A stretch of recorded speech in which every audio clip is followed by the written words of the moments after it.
There is something about Chicago in the fall.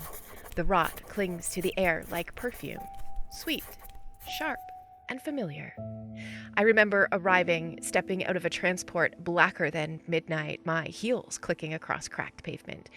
Tiara in place like a crown of good behavior. Tiaras are my social armor.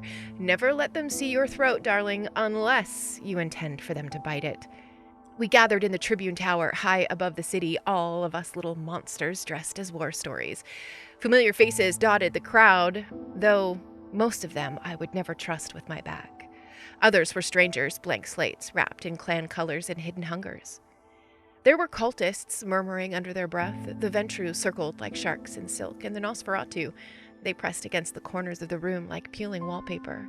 One of the Tremere was humming, eyes too wide, like he'd already seen what waits at the bottom of this. There were psychopaths, saints, thieves, poets, lovers, loyalists, and me, the Moth. Las Vegas is the flame I can't resist. That's why I call myself the Moth in these pages, and, of course, to preserve some level of discretion in case they're ever found. Whatever swallowed Prince Benedict's domain didn't just consume a city, it erased a legacy. And I want to know why. Not out of loyalty, out of obsession, out of something older and hungrier than faith. And this was precisely what Archon Khalid al-Baghdadi promised with the Camarilla's expedition.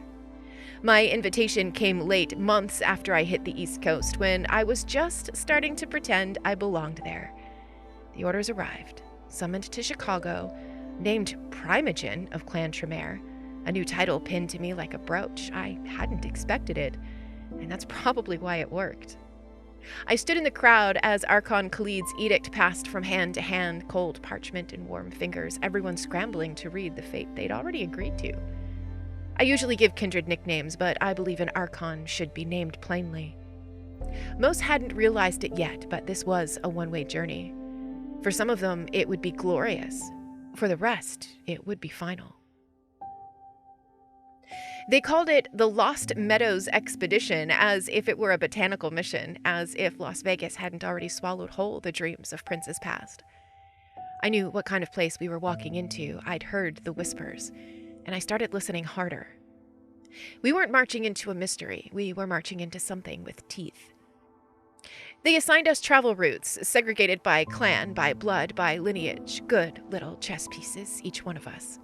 Some of the Ventru flew in private planes, the rest were herded through cold rail yards and gutted warehouses, dressed in lies and patience. I didn't get on a train. I snuck into one of the Ventru jets. Halcyon saw me, because of course he did. He said nothing and just smiled.